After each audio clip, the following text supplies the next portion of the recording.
Good morning mga ka-guys, good morning mga kasari. Tulad ng naipangako ko sa inyo guys, andito na sa harap ko yung malaking kahon na binili namin sa specialty store para po i-unbox ko sa inyo, maipakita ko sa inyo at mai-share ko sa inyo ang laman nitong kahon na to.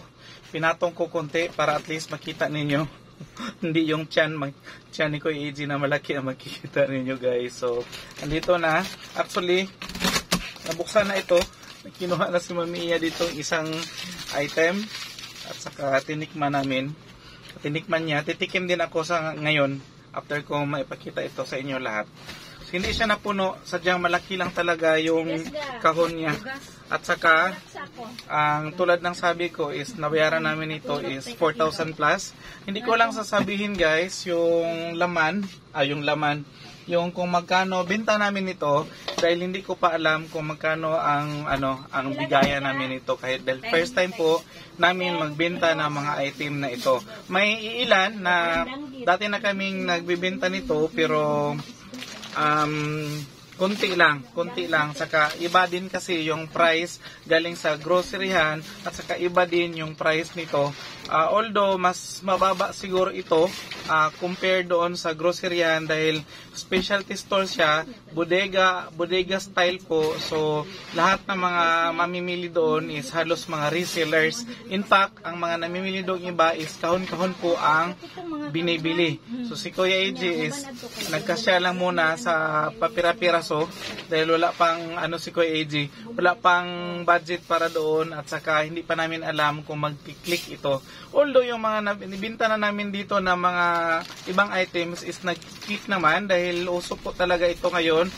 Trending ito sa mga kabataan especially and doon sa mga matured pero feeling teenager at saka nagko-consume din ng mga item na to. So without further ado, mag-start na po si Kuya AJ sa aming mga item na nabili from from RL Bodega. Ang RL Bodega po guys, isasabihin ni Kuya AJ mamaya kung saan matatagpuan. Dahil hindi madamot si Kuya AJ, pwede niyong punta kayo doon, mamili kayo, bahala kayo. Basta ito isi-share ko sa inyo ang laman ng kahon na to. Unang-una guys, ang hinahanap-hanap talaga dito sa aming tindahan. Ito dahil may mga item na kami nito or may benta na kami nito dati, ang ating mga seaweed. Yung mga customers ni Kuya AJ guys na naghahanap ng mga seaweed, mayroon na tayong stocks ng seaweed. Iba't ibang iba't ibang flavor. Ito is first time namin magkaroon ng Cyclope seaweed. Di marunong si Kuya AJ magbasa. Basta Silab seaweed. Original po siya. At saka siya guys, ibang brand. Authentic from Korea. Ayan po. Putulin muna natin due to public demand. Okay. Balik tayo guys.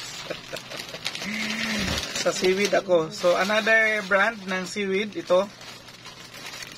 Green and black combination. Hindi ko lang mabasa dahil Korean siya. Ito yung mga gusto ng mga teenager guys, yung mga K-pop idol nila. So, namili kami na isang tawag nito, isang pack. And next is itong fruit vegetable na crunchy. Ano tawag nito may? Crunchy, crispy something. Refrigerated fruits and vegetables. Dried siya guys, dried. Actually, iba siya no? Mixed fruits. Ito. Unahin ko na lang itong nabuksan ko. Mixed fruits and vegetables crispy. Nabuksan na ito guys. Natikman na ni Mami. At saka titikman din ni Kuya AJ sa inyo. Para sa inyo talaga. Unahin ko itong okra. Parang plastic lang siya guys. Actually naputol na ano na lang ito.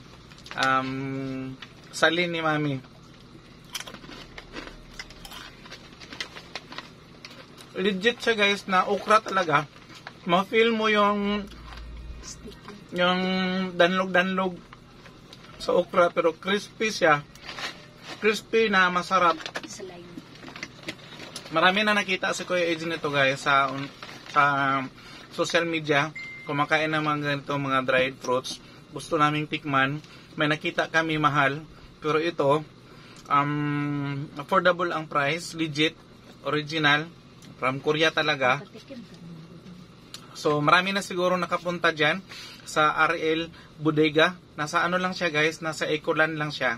Sa likod ng K1 KTV noon, at saka nasa ano lang siya guys, yung kanto ng BC Chicken sa Ecoland. Nasa likod lang siya guys, madali lang hanapin si RL Bodega, and kilala ko yung nagmamanage doon, si ma'am. Hindi ko lang banggitin yung pangalan niya guys, aside na hindi ko alam, ayaw niya ipabanggit. Pero ano guys, kilala niya ako as Kuya AJ. Nakikita niya talaga ako dati guys, sa dati niyang tinatrabahuan, kasi former empleyado din siya ng NCCC. And doon sa department na doon ako lagi napupunta, sa marketing department. Sinabi pa talaga. Shout out ma'am. Shout out ma'am from RL Bodega. Ayan po, and tikman ko itong parang cucumber ito guys. Sarap. Actually marami pa siyang laman. Close ko lang para hindi mawala yung kanyang crispiness. Dahil ano siya, siplak yung ano niya guys. Lalagyan. Ito, ibang brand, pero ano din siya, mixed fruits din siya. Siguro pare-pareho lang yung kanyang lasa. Next is meron tayong nakuhang Nutella. Nutella, tatlo tami. Tatlo ito guys, mga Nutella.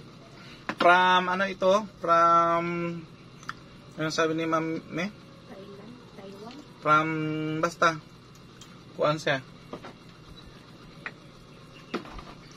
And next is,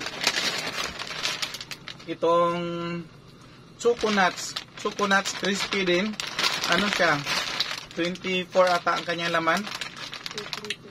24 to 23 pieces ang laman. Benta namin ito guys ng tingi-tingi dito. Hindi pa alam kung magkano.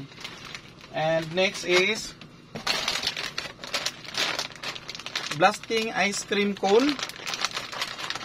Ano din ito guys? Nasa 24 din ata ang laman nito. 300 grams. Benta din namin ito ng tingi-tingi. And of course, pag sinabing Korean products, hindi po nawawala yung kanilang mga noodles. Meron tayong buldak carbonara. Meron tayong buldak cheese. 5 packs po laman nito guys. At saka meron tayong, ano ba to? Hindi ko na mabasa. Basta noodles din ito guys. Noodles. At saka pag sinabing Korean, maanghang siya. Maanghang.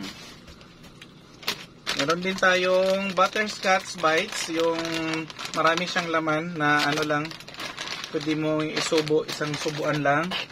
At saka meron tayong mga luncheon meat na canned goods. Ito mix mix fruits and vegetables. At saka meron tayong coated decorative biscuits. And meron din sila palang gummy doon guys. Meron silang mga gummy. Iba't ibang klaseng gummy. At saka namili kami ng isang gummy. Isang bag na 2.5. At saka meron tayong parang sour tawag nito doon sa pilihan natin, sour strip. Benta din namin ito ng tingi-tingi guys. Ayan. So far, yan lang yung nabili ko kay AJ. Meron pala sila din guys, mga product doon na hindi Korean, na mga mga pwedeng pasalubong. Meron silang patatas, meron silang sirapina, yung parang may asukal na bilog-bilog na maliliit. At saka meron din silang mga papaya soap na nakaganito, naka pouch na siya. That's all na lang muna, tumalsik. that's all na lang muna for today mga ka-guys. And sa mga magtatanong kung saan ko nabili itong mga Korean products na to, ulitin ko sa RL Bodega along Ecoland. Nasa likod lang siya guys ng K1. K1 po, University Avenue. Papunta po siya, papuntang PWC. And that's all for today mga ka-guys sa share ni Kuya AJ. And I hope na nagustuhan and na-inspire kayo sa ibinahagi ko today. So bye-bye muna for now.